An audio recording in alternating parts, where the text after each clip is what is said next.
Hello and welcome to this live webinar by Proposals for NGOs and Philantropia about the most common mistakes in proposal writing.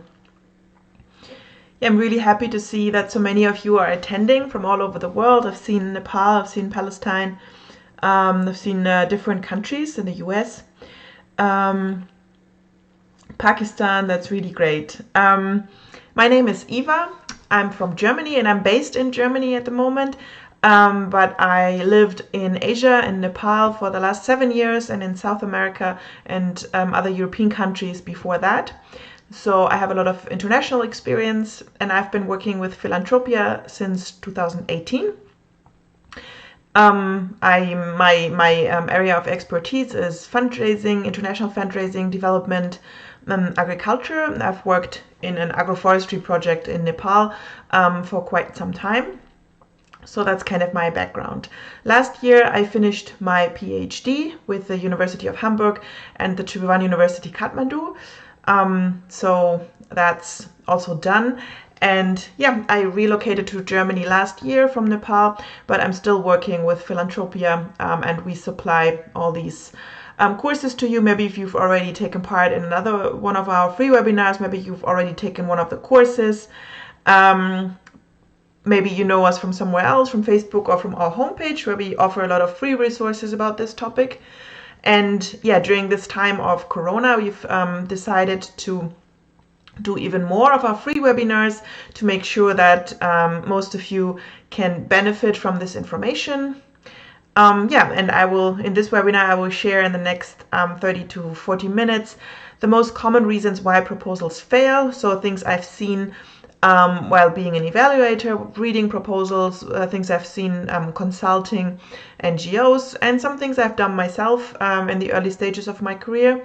So I want to share these tips with you so that you can avoid them and try to become more successful in your fundraising. Philantropia is a consultancy company. We offer consultancy services, but also and mostly online courses.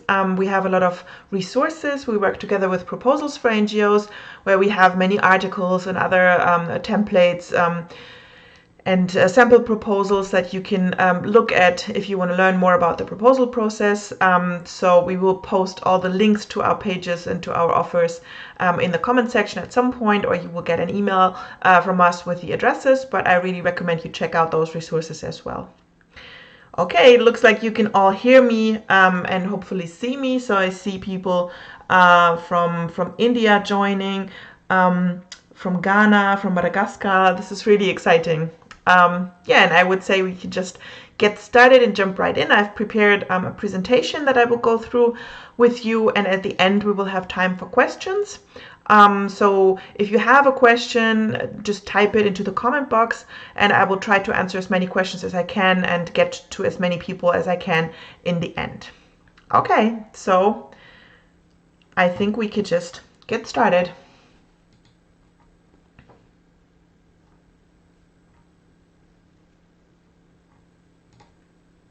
So what are the most common mistakes in proposal writing? First, I want to start with a very basic question. What is a proposal? Just so that we're all on the same page.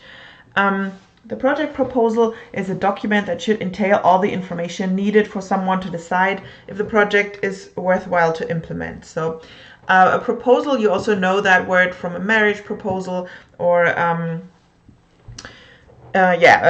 proposal to work or something like that. So it basically means that you bring something forward for someone else to decide. So in this case, in the world of philanthropy, this means that you bring your project to the judgment of the potential donor, and with the information that is entailed in the proposal, they can decide if they want to fund your project, if they want to support your project, or if they don't want to support you. So this is where you can really show your good work, where you can make your work shine, and where you can make sure that you convince the donor that your work is worth supporting. There's other things that proposals do for you as well. So they help you to plan strategically, which is very important, because to have a strategy in place, is particularly now in times of crisis like the coronavirus, we see that having a strategy is very, very important for NGOs, because if you have a strategy, then you really know what to do, where to go, what everybody has to do, responsibilities are divided. And that helps you. It always helps, even when you do business as usual, but it particularly helps in a situation like this, because things get hectic. People might be confused, and with having a strategy, they actually know what to do and they know which direction to go to. And writing a proposal can help you with that, because I've seen many NGOs that had many ideas, very enthusiastic about their work, but they didn't really plan everything through, because if you just start, sometimes wanting to do something, wanting to be active, kind of overrides the need for a business plan, a project plan, etc. But if you want to write a proposal, you really have to sit down and understand what you want to do there. You have to understand which steps you have to take to actually achieve the goal that you set for yourself, and that will really help you to look at your entire organization, see what you already have, what you need to add to the mix maybe, and how you can move on from there. So a proposal is not only useful when you want to apply it to a donor, but it also helps you to kind of carve out your strategy a little bit more clearly, and that will be really beneficial in the long run if you want to do sustainable work in your communities. So in the beginning, I want to go through a couple of things that tend to happen in proposals that can be a big issue and that can result in huge problems. And those are kind of things that are general issues in the way you approach writing a proposal. So I want to talk about these in the beginning. In the end, there are 2 points that are a little bit more precise and more specific, but these are general things, the way you approach project planning, the way you approach writing a proposal, that are very important to consider. So the first one, they have kind of funny names, so you maybe can remember them. We also have articles about this on our page proposals4ngos.com. So please check them out if you want to read more details, if you want to maybe copy an article there. But in general, the first one is called Cinderella's sister syndrome. And this basically means trying to fit something that doesn't fit. So maybe you know the fairy tale about Cinderella's sisters. Cinderella has this glass shoe that she left at the dance, and the prince is trying to find the princess Cinderella, and he only has the shoe. So he goes around with this glass shoe and makes all the girls try to wear that shoe and see if it fits. And only if it fits, he thinks he will have found his love, Cinderella. So Cinderella's stepsisters really want the prince to think it's them, so they make the shoe, their feet fit into the shoe, but the shoe doesn't fit, so they start getting blisters and it's bleeding. And so kind of the moral of this fairy tale is don't be mean, don't try to step up for something that is not yours. And this kind of is applicable in the context of proposal writing as well, because if the guidelines say one thing, if the donor wants to see one thing and your project doesn't fit perfectly, but you kind of try to make it fit, you will not be successful, because the donor will see that effort, and they will not like it, because when they publish guidelines, they want projects that completely fit to the guidelines, that are basically the same. So when they want to fund a specific topic or a specific approach, then they only want to see proposals that show that topic and show that approach. So even if you try to make your project fit to the guidelines, it won't work in the end if it's not perfect. Also, if you kind of write a proposal just for a call, but it doesn't really work for your project, then that's not going to be good. The donor will see that in the process. They will realize that you're trying to paint a picture there that's not true. And even if they don't, maybe you get lucky, you get the money, but then in the implementation phase, you will fail, and you will have big issues, because if you described something that is not there, if you described something that can never be achieved, or that cannot be achieved with those means, then you will have huge problems to achieve the milestones, to achieve the goals that you set out to achieve. So you have to be true to yourself. Some calls for proposals are just not for you, even if they're for your country, even if you at first sight feel like, oh, maybe this could be something.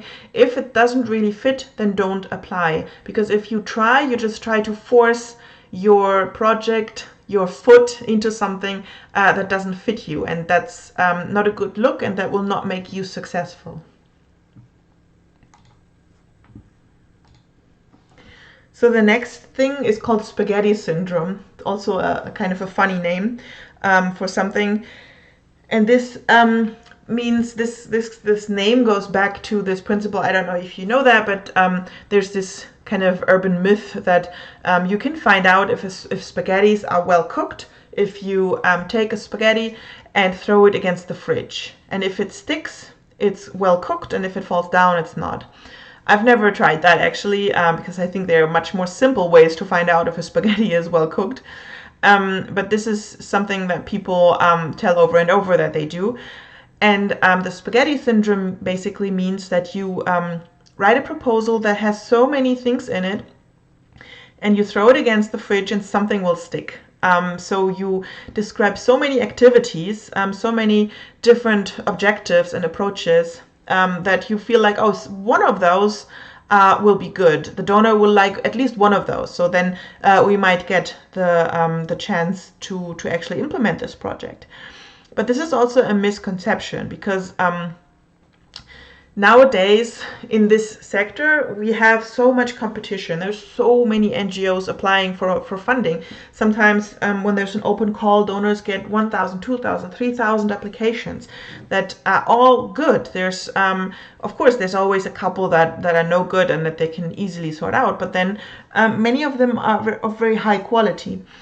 And what the donors are looking for is something that is really specifically tailored towards their needs.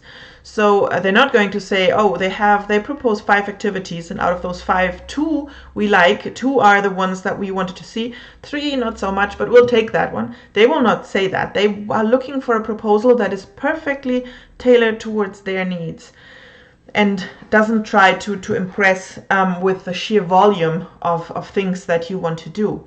So again, it's very important to understand the guidelines and to understand if your project is a good fit for this. And again, if it isn't, then sometimes you just have to make the decision to not apply, and to apply for something else and to look for a better fit. Because applying, just trying to hit the goalpost somehow is not going to work. So just throwing a hand of spaghetti towards the fridge is not the way to go. You should know what you're doing. You should be confident in describing your activities, and they should be the ones that the donor is looking for. And again, if it's no fit, then it's no fit. Then you have to look for a better partner. Then we have the superhero syndrome. That is also something quite common that we see a lot, and that you should consider. So what we mean by superhero syndrome basically is that some NGOs, when they apply, they describe themselves as a superhero. They want to approach everything. They're not realistic in their approach. So they think, okay, the donor wants to tackle hunger in my country, so we will promise them with a budget of 20,000 only, we will solve hunger. We will include everyone in our beneficiary group. We will do everything we can, and we will solve this entire problem. Of course, that's not realistic. And the donor wants to see a realistic approach and a realistic plan.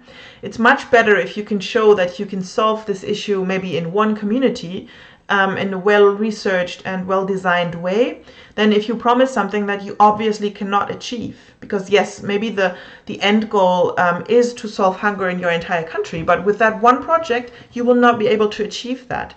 You have to be realistic, and you don't have to paint yourself as a superhero that will solve everything. The donors are looking for organizations that know themselves well, that know the area they work in well. So they really want you to paint a realistic picture of the things that you can achieve, because that means that you will deliver a quality project.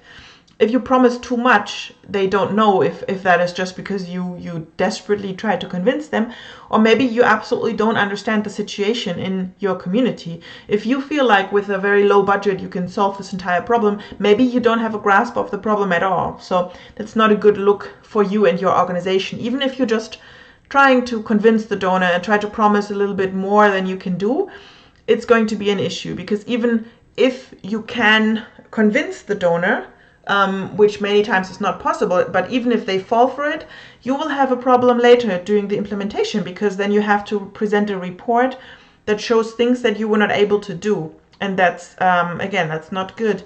That's just going to make you look bad, and that's going to get you a very bad reputation and a bad report. So be honest and be realistic in the things that you can achieve. Describe why you can only achieve a very specific amount of things, a very specific success. And the better you can describe that, the better it is for the donor. They know the issue that they're working on. So if you try to paint this the picture of what you want to do too flowery and too bright, then they will call you out for it. And that's not a good look for you or your organization or your project.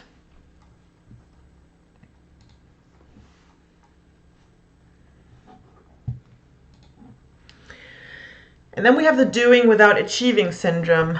That's something, it's a little bit concerning the entire organization. So sometimes if you just describe things to do, but you don't have a clear objective, a clear goal in mind, it can be difficult, because then you have many activities, but they don't really go towards a very defined goal. They're not measurable. It's difficult. In the past, maybe you've also done many projects, maybe with always a small budget, but you can't really show things that you have achieved. You can't really show a good track record. So that's a problem, and that's not what donors want to see. So if you have many activities, but you can never really show a clear result, that's a problem. And sometimes this being busy is held up as something good and as a sign of success, but just being busy for the sake of being busy, like doing many things just for the sake of doing these things, instead of having a clear goal and a clear direction in mind, is just not going to be good, and it's just not going to convince a donor to give you money. So it's very important when you plan your project to define clear activities that always have a very clear output and that contribute to a very clear outcome. And only then will you be able to explain why you need that specific activity. Because if it doesn't have an end, if it doesn't have a clear definition of something that you want to achieve with that activity, then why do you have that activity at all? And being precise, being very clear about connections is important to avoid this danger of just doing many things but never achieving anything, because again, that's not anything that donors want to see. They want you to be clear, they want to understand what they are funding, and they want to see clear results as well, even though measuring results can be difficult, and just a pure fixation on results is also not healthy. But they want a couple of activities at least that have a very clear contribution towards the goal of your project, and you need to line them out very clearly. And then we have the Adonis syndrome. Again, we have this picture of a Greek statue here. The Adonis syndrome basically means that you are obsessed with yourself and your organization and your work. And that happens more than you would think as well. So when we talk about the Adonis syndrome, that means that sometimes organizations are very fixated on themselves. When they write a proposal, they write a lot about themselves. So we have a couple of articles about that as well, like the organizational profile. While, of course, it is important for the donor to understand your organization, where you're coming from, your roots, who's working for you, etc., it should never be the main point of your proposal. Because, yes, the donor wants to meet you, they want to understand you, but they're not reading that proposal only to get to know you. And you're probably not the only one who can solve that issue. You're not the only person in the room. So while it is important to point out why your organization is the best fit to solve this problem, it's also very important to be self-conscious and to not put your organization on a pedestal, because maybe you've done good work in the past, but other organizations also have done good work. And even if you are successful, taking a critical look at your work is always helpful. Also in the monitoring and evaluation process, you always have to look at your work and see, is there anything we can do better? Is there anything we can change up, etc.? So if a proposal talks a lot about the organization and it's just kind of fixated on themselves, that's not a good look, and that's also an impression that you really don't want to give towards the donors, because they want to see that you center beneficiaries, you center the people the project is for, you center the people you want to work with, and you don't center yourself. So it's very important to have this kind of approach towards a project, because only then you can really be successful, and only then can you convince a donor that you're a good partner. Because they are looking for a partner, they're looking for a reliable long-term partnership, probably with an organization that is not just circling around themselves, but that is focused on solving problems for others and contributing towards making the community a better place to live, enhancing the living quality of people in the community. And it's not only centered on describing and presenting themselves. So this might sound a bit crazy, but if you read proposals carefully, many times you can see this thing happening. And it's, for example, this is one small thing, but we always recommend to add the description of the organization, if it's not specifically required to be the second or third part, just to add it in the annex or at the very end. Because yes, you have to point out why you are a good fit to implement this project. That you normally do that in the project background. You explain why your organization has those skills. But just describing your organization, when you were founded, who's your chairperson, etc., that's not so important. That's like additional information that if they want to find out about that, they can go and look it up. But it's nothing that will really influence their decision. They want to know why you are a good fit. They want to know what you want to do, but they're not interested so much in you or your organization per se. So you have to have that really clear, and also have to have that reflected in the proposal to be able to be successful.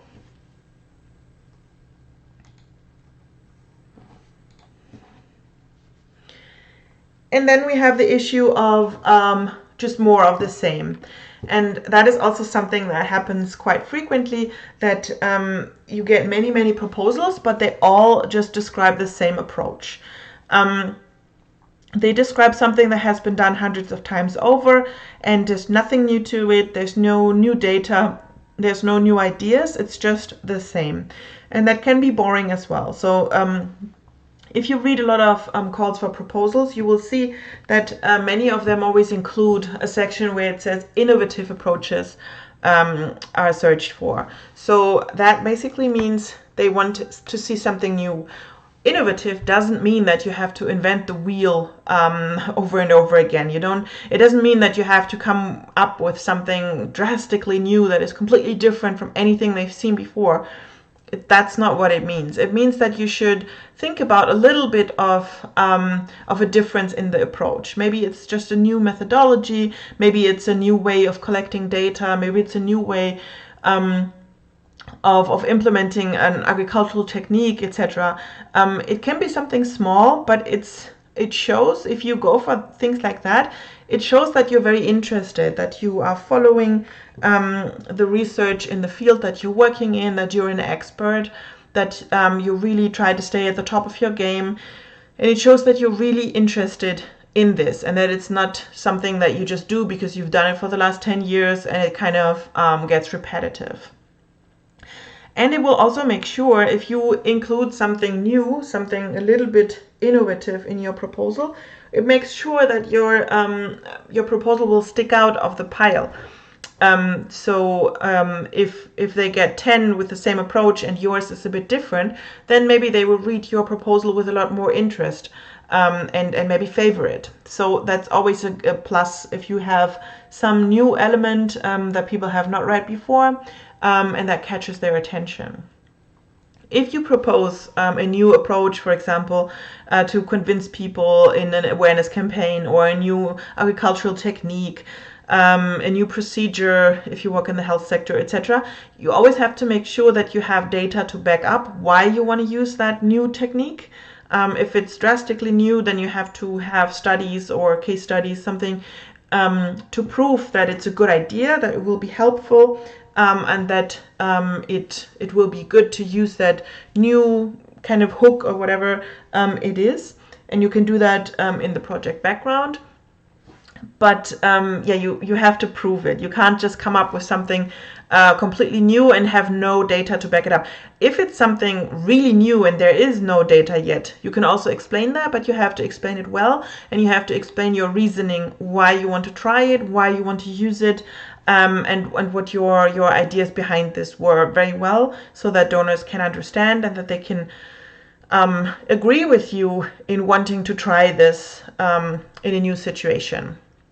So the more innovative you get, the more reasoning you need. And you can also keep in mind that sometimes very formal donors like governments are not so open to real innovation. They always say they want innovative ideas, but if you go too far, you might run into issues. But sometimes private donors, foundations, and also businesses are more open to try these things. So if you have something really new in mind, also consider that while doing your donor research. Yeah, and then you will avoid that the donor gets bored with your stuff, because you really don't want to bore anybody when they read your proposal. They will have to decide about it. They're the ones that will forward it, or that they will even make the decision. So you really don't want them yawning over your proposal.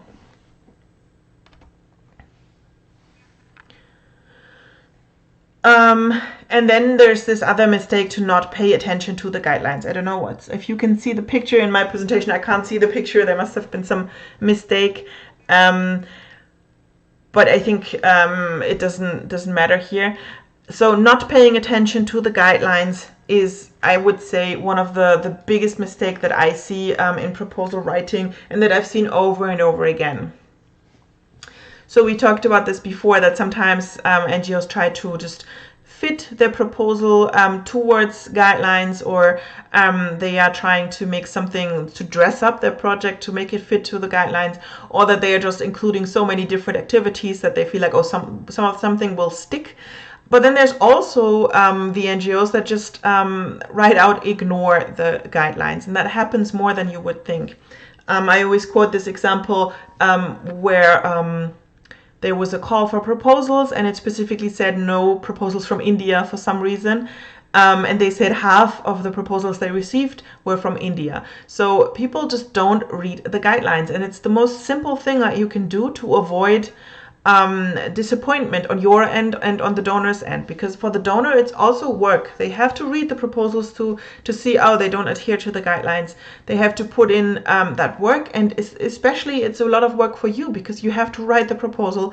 It's sometimes weeks of work, and if you do that, do all of that without ever having a chance, because you never correctly read the guidelines, that's really that would be really unfortunate. So the very first thing you should do is really read the guidelines, make yourself something like a checklist to decide, am I eligible or am I not eligible for this call at all. We have in proposals for NGOs, we have a checklist especially for this, that you could just print out and put next to the guidelines to see if it makes sense to even keep reading, or if you're immediately out and can just keep looking for a call that is better fitted for your cause. And again, the guidelines also give you a lot of hints about what you should include in your proposal. Even if you are eligible and this call is a good fit for your project, the guidelines still give you many tips and give you hints about what you should focus on in your proposal, what you should put more attention on. So sometimes they even include an evaluation grid where you can see how many points you get for which section of the proposal. So of course you want to put more attention on the sections where you get more points. Sometimes they tell you in the text somewhere a little bit hidden what kind of structure of partnerships they want to see. Sometimes they tell you which cost can be included or which cost they prefer to see included. So all of those things are tips and hints that the donor gives you about how to design your proposal. And it's a big mistake that I see over and over, that these things get ignored. So you should be very careful about reading the guidelines and implementing everything that is in those guidelines. I understand that that's a lot of work. That also means that you cannot send out the same proposal to different donors, because you have to adjust and you have to tailor towards each and every call. But it's worth that work, because if you don't do it, then you will probably just be weeded out immediately. You will not get to the second round if there's anything that does not adhere to the guidelines. And that includes formatting, that includes font size, that includes structure, all of these things. It's very important. And again, this is something also in the live trainings that we gave before the Corona crisis hit. People always said, yeah, of course. I mean, you don't have to tell us. We always do that. But then in the practice, when I read proposals, when I work as an evaluator, or also when I consult with people, it's nothing that we do. We just tend to be super quick about it. And I know that in myself. Sometimes I read a call and I get so excited, and then I don't read the fine print. But again, it's a mistake. Print out the guidelines. If you decide to apply with a grant, print them out, put them next to your computer, and read them over and over again until you exactly know what the donor wants to see and what you have to include. Because the donor puts a lot of work into those guidelines, and they exactly tell you what you should include in your document. So don't ignore that. Sometimes you can even just use a little bit of their language to kind of mirror the guidelines, and that will also make you look good, like using specific words that they use, etc. They're not making those up for fun. They are making those up to make their decision easier, because this kind of gives them a more formal structure that every proposal has to follow. So then it's easier to compare proposals. And the better you follow the system, the better your chances of being successful.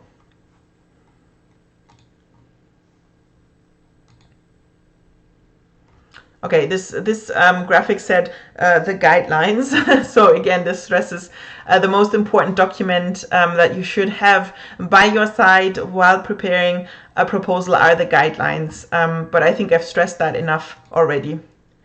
Okay, I don't know why none of my images were carried into the presentation, but we'll just have to work around it. So another very common mistake in proposal writing, and I think this is the last one that I'm going to talk about today, is to not be clear on the vocabulary.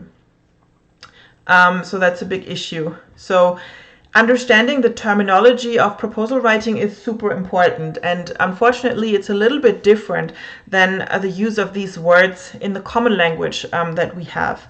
So if you have a word like strategy or goal, objective, etc., and you use it in everyday language, it doesn't necessarily mean exactly the same thing that it means in the context of proposal writing. And it's super important to understand the differences between those terms. So here I've just pulled an example that it's also very common that people confuse that, and especially if the donor gives you a pre-designed form to fill out. It's super important to know in which section you have to put which information. And if you're confused on the terminology, you will mess up the information you put into the right section, and that will show, and that will also reflect badly on your project. And many donors, I know they use this also as a sign if you know the subject well, if you really tried to make all those differentiations, because being clear on this terminology also means you're very clear on your project planning. You know exactly what's an activity, what's a strategy, what will you achieve, what's an output, what's an outcome, etc. This shows that you are super clear in your project planning, and that is something the donor wants to see. So here on this chart, for example, we have the difference between vision, mission, goals, and objectives. They all describe kind of the same thing. They describe what you want to achieve with your project, but they differ in the grade of specifics and in the grade of details. So an objective describes something very specific that you want to achieve. A goal is a little bit more general, mission is more general, and the vision is the most general thing that you can describe. So in a proposal, you would never describe a vision, because you will not be able to achieve your vision, your organization's vision, with one project, or you've chosen a very narrow topic. But usually you won't be able to achieve that much in one project. In a project, you talk about goals and objectives, but again, objectives are more specific. And many times I've seen that donors differentiate. They ask you in one section, what are your goals? And the next section, they ask you, what are your objectives? And to know the difference is super important to be successful. Then this is another example, the difference between output, outcome, and impact.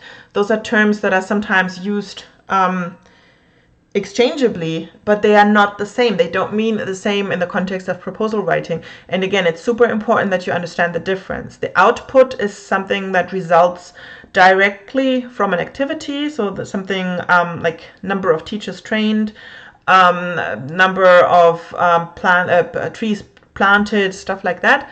Outcome is the result of that output, kind of the midterm result, and the impact is the long-term result. And it's important that you're clear on these terms, that you describe the correct thing in the correct section. Maybe this is even more important when you describe strategies, when you describe activities, and again, objectives. So to be clear on this terminology is super important, and I've seen so much confusion when people write proposals, and I've seen many proposals that had very, very good content, but we couldn't accept them because they were confused on the terminology and they had put the wrong information in the wrong section, and then that's already something that disqualifies them. So learning the terminology, being super clear on what all those terms in proposal writing means, is a huge step towards becoming successful in proposal writing and towards being able to write a winning proposal in the long term. Yeah, and with this, those were the most common reasons that I have encountered that proposals fail. Of course, there's more, there's different reasons, sometimes very specific, but these are things that are underlying, that you can kind of fix if you change your approach towards proposal writing and project planning, because that is closely tied to each other. We at Proposals for NGOs and Philantropia, we've worked in this field for a long time. We've worked with countless NGOs. We've consulted NGOs. I've read so many proposals, I can't count them anymore. So after a while, we decided to write a book about proposal writing and things that particularly people are just starting out have to look out for. So we've talked a lot about the terminology that I just mentioned, the differences between all those terms, what they mean, how you can implement them. We've included templates, samples to make it much easier, because we feel like it's a roadblock for many small NGOs, for many people just starting, and we felt like we really want to give this opportunity to more people. So we wrote this book with over 200 pages, and today for this webinar and in this time of COVID, we decided to kind of tie a package with different things that will be very helpful for you if you plan to write a proposal, to make it accessible for you. So we have this book with over 200 pages and all this information. We compiled a list of funding opportunities for COVID-19 measures that just came out, that are very recent, where you can apply for additional funding to deal with this crisis that we are all experiencing. We've included a full proposal template that you would just have to fill out with the necessary information to have a first template that you then can adjust to every call that you come across. And we included the proposal checklist, where you can see which documents you have to include, which steps you have to go through, etc. So all of this we've tied together as a package, and we are selling it for $25, which is an amazing price already, because I can't count how many hours we've worked on this book alone, and how many people poured their knowledge into this. So this would be any given day, this would already be a good price. But because you all took part in this webinar, and because we really want to support people, we decided to lower the price for today's participants substantially, because we're only selling this huge package for $2.99 today. So you will get the ebook with all this information, especially about the terminology that I've been talking about, the list of opportunities, a full proposal template, and the ultimate proposal checklist. So it's just $2.99. It's not a huge price. We want to give you this introductory offer to just see what we're doing, see that you can get the book, and get to work on your first proposal. It's an ebook, so it's a downloadable. It's not a physical book, but it's an ebook that you can download. So my team will be posting the link to this in the comments right now. So if you want to take advantage of this offer, just click the link and make sure you get it at this amazing price. And we'll also send the link out via email again. So I really hope that many of you are able to take advantage of this and get this at this great rate. If you have any questions about this after this, you can also send me an email, and I will be happy to answer. Like I said before, we also have many more online courses about different topics. We have some free courses. We have a free course about fundraising in times of Corona. We have a free course about developing a strategy in times of Corona, about donor research. So all of those courses are completely free. And I would recommend you sign up for them to just see how we're doing things and already take advantage of those free resources. We also have a couple of paid courses about different topics. One course that deals only with proposal writing, one that deals with donor research, fundraising strategy development, funding from the European Commission, from USAID, from Gulf donors, etc. We have a wide range of online courses that you can check out on philantropia.org. You can see the list. And I recommend, if your organization has some budget for education, you take advantage of those courses, because they will be extremely helpful for you to get out of this time of the instant crisis and kind of get back on your feet, and become a professional fundraiser in these challenging times.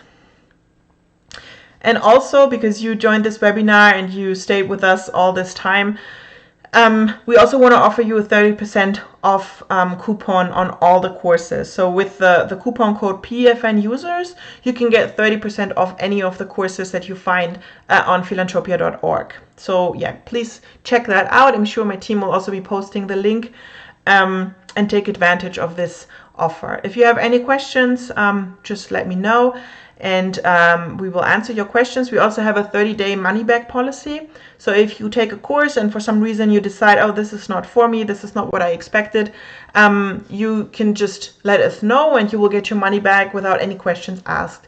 So there's no real risk to it. If you see something that you feel like, yes, this is a good fit, I want to learn about this, I want to learn how to fundraise from USAID, I want to learn how to write a concept note for the European Commission, then just take this opportunity, get it at 30% off, and use the coupon code PFN users. Yeah, thank you very much for attending this webinar. Again, if you want to learn more about fundraising, to make sure to check out the rest of our course program. And Now we still have time for questions. I hope I didn't talk too long. I always tend to do that. But okay, I'm switching back and see if I can see your questions.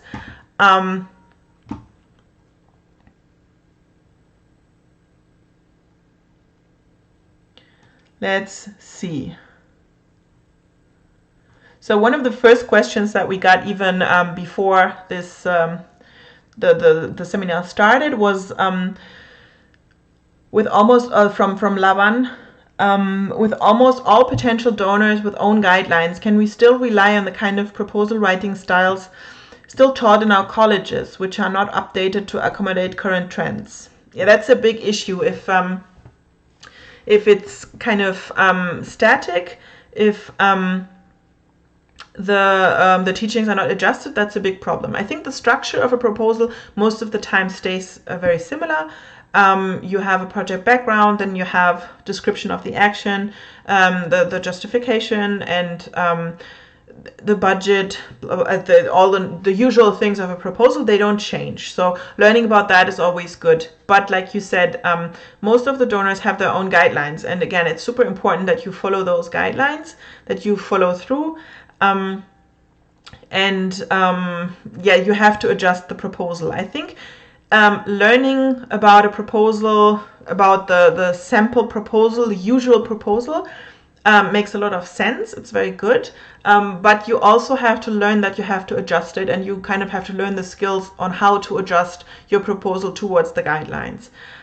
In our live seminars, we always dedicate a lot of time to learning how to interpret guidelines, how to kind of read the guidelines, to understand all those tips that the donors already give you. So we also have a course about that. It's called The Question of Eligibility, where we talk a lot about how to find those clues that the donors give and how to adjust your proposal to make it a good fit. So if it's very old material that they still teach, then yes, that's an issue. But in general, I think it's always good to learn the basics first and then learn how to adjust them. And as long as you are very clear about this fact that you have to adjust them, I think it's good to start with the basics and then go from there. Let me see if I can. Sometimes I can't see all the questions, so that sometimes is an issue, but I will see. And there's a question from Farah. What's the difference between a proposal and a synopsis? Actually, I haven't encountered the synopsis in a long time. I think that it's more related to research, and it's something like a summary, I think. But to be honest, I'm not 100% sure. I think that's not a very common term in proposal writing. A full proposal is the full document, and I would say a synopsis is something like a summary of the proposal. You always also have to write a summary and an introduction to the proposal. That is very important because it's probably the first thing that a donor will read, and that's how they decide if they even want to pass on your proposal for further consideration. So it is very important to write a good summary, and I would think that it's that's that part of the proposal.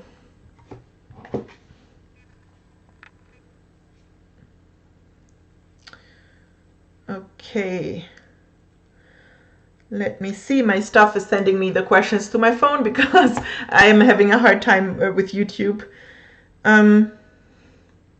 The list in the ebook, are they international funding? So in the ebook we don't have a list. We have the list as separate. It's an Excel file, and as far as I know, we've included all the funding opportunities that we came across, so they are international. Some are specific to one country, and others are global, and but they are countries from all over the world that we encountered with that we saw that had specific offers for COVID-19 related funding.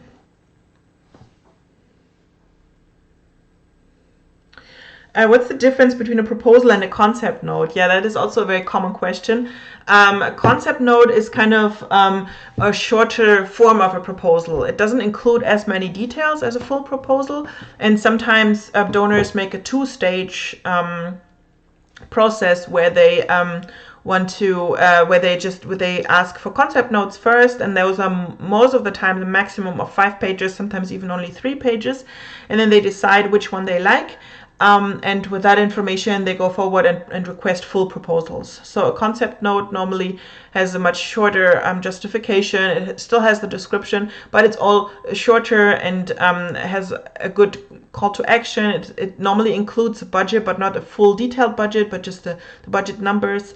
And it's more a shorter version with less details. But still, if you submit a concept note, you should have already done a full budget to know the numbers that you are putting in there, because sometimes if it's a two-stage process and you submit a number that an amount of money that you're applying for in that first stage of the process, then the donor will say, now submit the full proposal, but you can't change the budget anymore. So even if you submit a concept note and you don't have to submit the full budget, it makes sense for you in the background to make a full budget to be sure that the number that you're requesting is the correct number. So that's the basic difference. We also have a couple of chapters on that actually in the book that exactly describes the difference between a concept note, proposal, letter of inquiry, etc. All those different things that you can use to approach a donor. Many times a concept note is used as a first contact, kind of, because if you don't know the donor and they are asking you for some more information, if you send a 20-page proposal, they will never read that. So to get around that, you can write a concept note that has all the important information, but in a condensed form, and just to kind of raise the interest of the donor. And then if they want to learn more, they can still request you for the full proposal.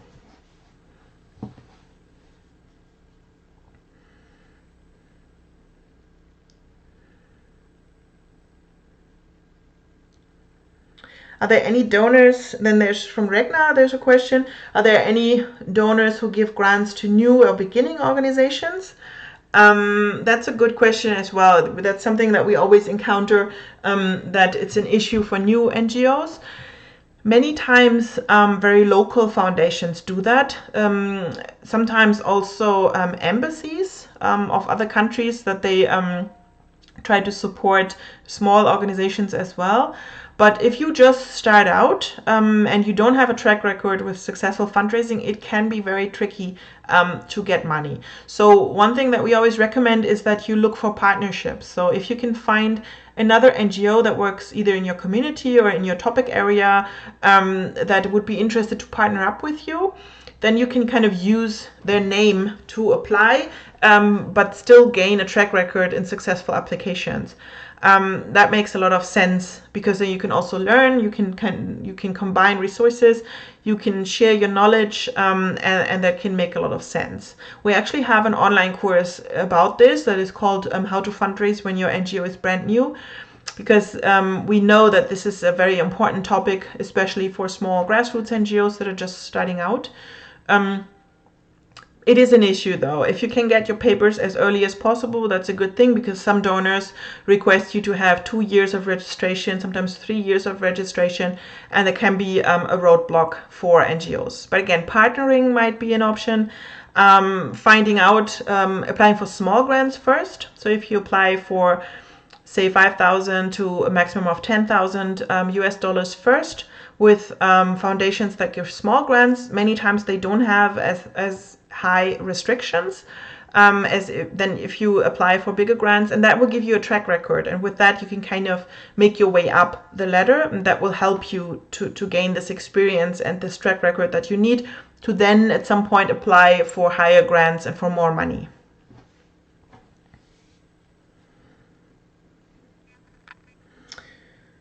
Yeah, I think those were most of the questions that my team sent me here. Let's see if YouTube gives me another chance to actually read the questions. But it's, like I said, it's always an issue here.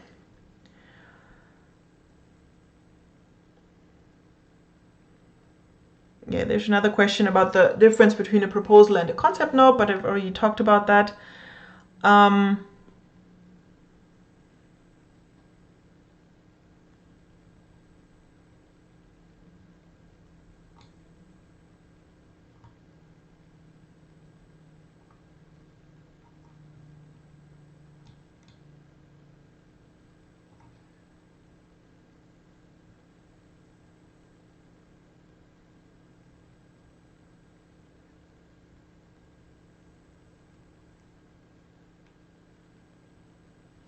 Okay, there's one last question that YouTube shows me here from Aref. In general, donors would like to know about your profile history and experience in the body of the proposal itself, or do they prefer to have these information as an annex? Which one is more attracting? That's not an easy question. That I can't really give an answer to that because it differs a lot. I would also say that it depends a little bit on the pages that you can fill, that you can actually write on. Because if the donor gives you the option to write as many pages as you want, then you don't have a limit. Of course, you shouldn't write too much either, but then you could really put all the information that you think is beneficial in there. If you have a very strict limit on your pages, then you don't want to waste any of those pages on just describing your organization. You just want to describe the aspects of your organization that are really relevant to this project. So if it's about your track record, if you want to show why you are the perfect NGO to implement this project because you've worked in this field for a long time, you have good experiences, you have implemented projects, etc., yes, then you can show that, of course, and then the body of the proposal is a good place to do that, because it's actually something that will convince the donor that you are the one to implement. But if it's just information that is not really relevant to this project, then I would always push it to the annex. You kind of have to think of your proposal as a story. So you only want to include things that are relevant to the story. And if part of your history is relevant to the story, then yes, include it where people will read it. If it's just additional information that will maybe help color the story a little bit, then maybe put it to the annex. It depends a lot. My friend, and we used to work together as evaluators, she always said, because we used to, like I said, we used to work in Nepal, and so many people included unnecessary information about the country, about their organizations in the very first paragraph of the proposal. And that's the part that the donor reads first. And if it's boring and if it's not related to the project, then they will stop. And she always said, if I have to read one more time, Nepal is the country of the Everest, when people are applying for money for education projects in Kathmandu, which is far away from the Mount Everest, then she will just throw out the proposal of the window, because she was so annoyed of this information that had nothing to do with the project. So you have to, you have to be critical and see, is this really useful? Does this help my story? Then include it in the body. If it's just additional information, then maybe push it to the annex. And things like administrative information are not needed in that part usually. If it's requested, of course, but otherwise nobody needs to know your registration number in the description or in the body of the proposal if it's not requested. Those are things I've read so many times in the project justification. Our organization is called XX and the registration number is blah blah blah. I don't need to read that in the text if it's not required, because that is something that is boring and you don't want to bore your readers. And then there's another question. If a donor shortlisted 3 NGOs while the third had the same evaluation, the 3 had the same evaluation, how can they choose one? That's a question that depends a lot on the donors. It's they vary about how they rate proposals, how they decide in the end. I don't know, it depends a lot. I know that sometimes specific sections are more important than others. Like, for example, with the European Commission, they put a lot of attention on one section, not so much on the other, even though the points look the same at first sight. So it just depends. If you have questions, if you feel like your proposal was not fairly treated, there's always the option of asking for some answers, just asking them for to give you some feedback. Sometimes that will help you understand their reasoning. Sometimes you can also repeal if you feel like you've been unfairly treated. That might be an option sometimes, but again, it can also burn bridges. So it's a very thin line to walk. But how they exactly make their decisions, it depends on every donor, and I can't really tell you any details of what happens behind those closed doors.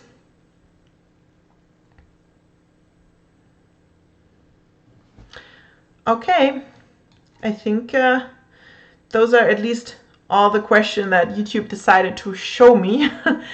Thank you very much for attending. I hope you learned something today, and I hope you will join us again next time. I think the next webinar we will do is in 2 weeks.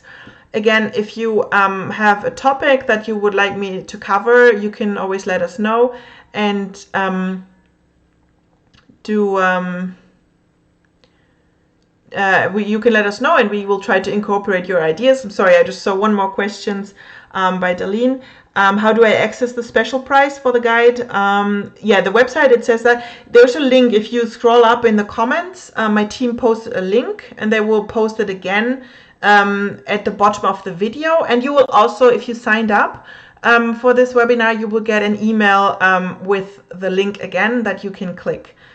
So maybe if my team is still in the comments, they can post another time this link. Otherwise, Darlene, you would just have to go up in the comments, and there's a link here a little bit further on top, the NGO Guide to Proposal Writing, and that will take you directly to the discounted price. Yeah, okay, so again, thank you very much for attending. I hope you will join us again next time.